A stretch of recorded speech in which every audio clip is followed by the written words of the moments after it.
परमेश्वराच्या नावात धन्यवाद देईन, त्याने मला इथं उभं केलं.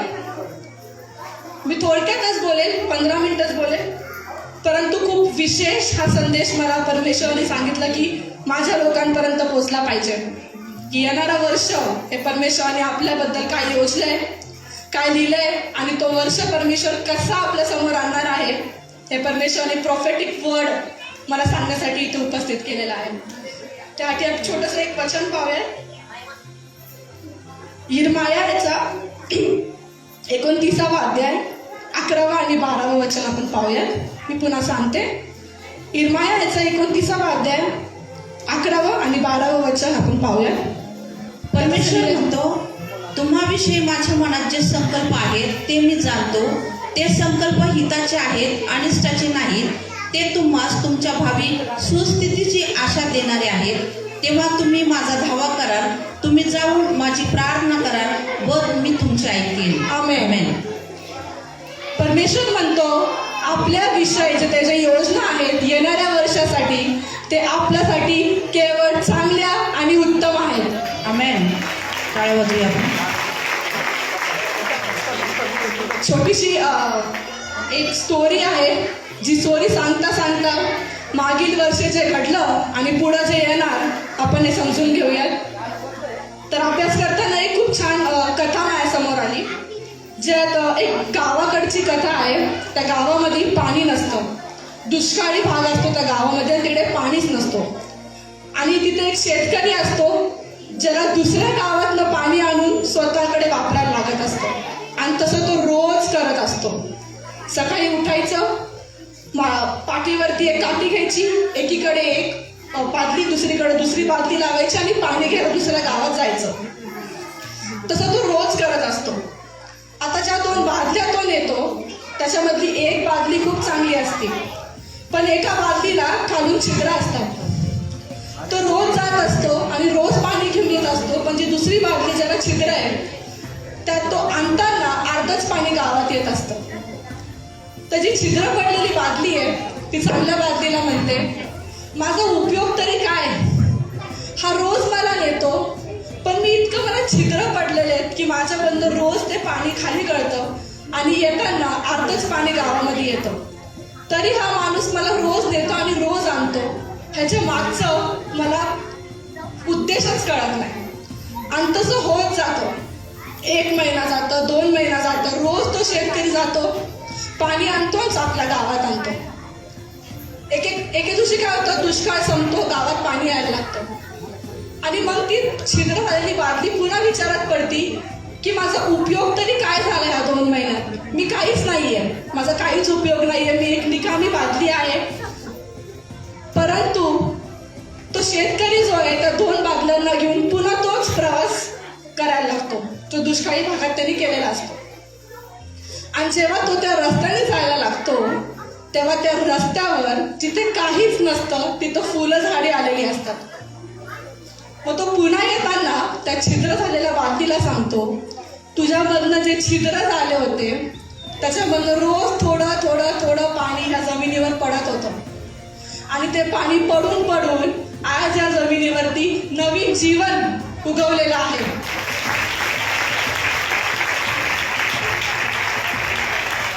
त्यामुळं 2024 हा आपल्याला जसाही गेला असेल आणि आपण विचारात पडलो असेल की माझं परमेश्वराच्या राज्यात कामच काय, मी काहीच नाहीये, मी परमेश्वरासाठी काहीच करू शकत नाही, मी एक निकामी आहे आणि माझं परमेश्वराच्या राज्यात काही होत नाहीये. माझं घर उद्ध्वस्त झालंय, माझ्या आयुष्यात प्रॉब्लेम्स आहेत आणि हे वर्ष माझ्यासाठी खूप कठीण गेलंय. परंतु त्या प्रवासात त्याला तो शेतकरी उत्तर देत नव्हता. 2024 मध्ये जे काय झालं परमेश्वराने आपल्याला उत्तर दिलेले नाहीयेत, कारण की उत्तर 2025 मध्ये परमेश्वराने ठेवलेलं आहे. त्यामुळं प्रॉफेटिकली परमेश्वर हे सांगतो 2025 हे आपण केलेलं प्रार्थनाचं उत्तर घेऊन येत आहे. 2025 तुम्ही गायलेल्या प्रत्येक आशूचं परमेश्वराने जे भरून ठेवलेलं आहे त्या दुपटीने आनंद घेऊन येत आहे. आमेन. जोरदार टाळ्या वाजवूया आपण. Praise the Lord.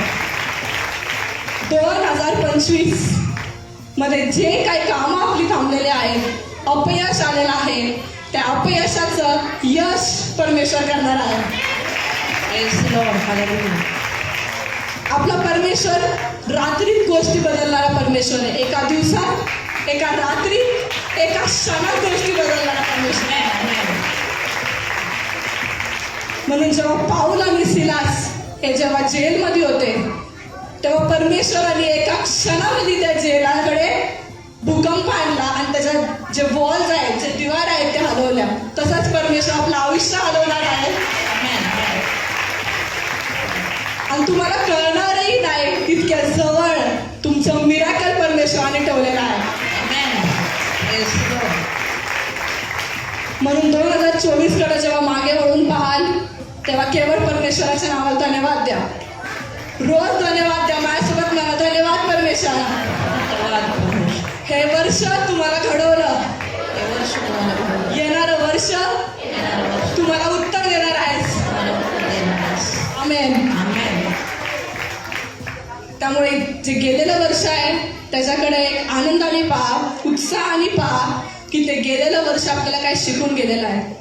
काही गोष्टी आपल्या आयुष्यात देवाने घडामोडी केलेल्या असतील, काही दुःख आले असतील, काही कष्ट आले असतील, परंतु प्रत्येक कष्टामागे जसं मी मागच्या वेळेस बोललं, परमेश्वराचा काही ना काहीतरी हेतू असतो आणि तो हेतू का होता हे येणाऱ्या वर्षीत परमेश्वर दाखवणार आहे.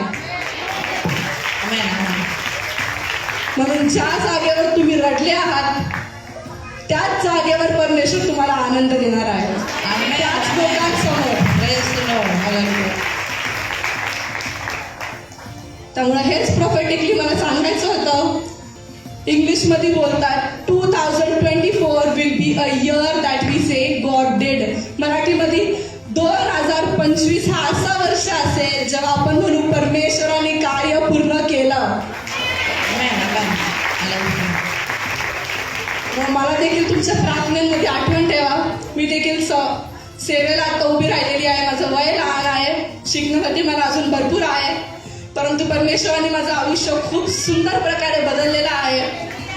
एका वर्षाच्या आत परमेश्वराने मला एक नवीन मनुष्य सेवेसाठी उभा केलेला आहे. Amen. जोरदार टाळ्या वाजवूया आपण. आणि मला माझ्या दुःखाचा, माझ्या कष्टांचा अभिमान आहे, कारण माझ्या परमेश्वराने ते दुःखांमधून मला उभं केलेलं आहे. तो किती सामर्थ्यशाली परमेश्वर आहे. Praise the Lord. म्हणून हीच आशा धरून आज नवीन वर्षाच्या दिवशी परमेश्वराकडे प्रार्थना करा, कारण प्रार्थना परमेश्वर निश्चित ऐकतो आणि त्याचे उत्तर परमेश्वर तुम्हाला देणार म्हणजे देणार. Amen. Amen. Praise the Lord. त्यामुळे आज बाळासाहेब जे वचन सांगतील किंवा तुम्ही जेव्हा एकटे बसून प्रार्थना कराल तेव्हा देवाला हे नक्की बोला, आता देवा मी तुला खूप मागितलं आणि आता माझा विश्वास आहे मी मागितलेली प्रत्येक गोष्ट तू दुपटीने मला देणार आहे. Amen. Amen. मी परमेश्वराच्या नावाला सगळा गौरव, मान आणि महिमा देते आणि इथून पुढचा परमेश्वर इथून पुढचा वेळ मी बाळासाहेबांच्या हातात देते. थँक्यू. मला इथं बोलायची संधी दिली आणि तुम्ही सगळ्यांनी मला प्रतिसाद दिला म्हणून धन्यवाद.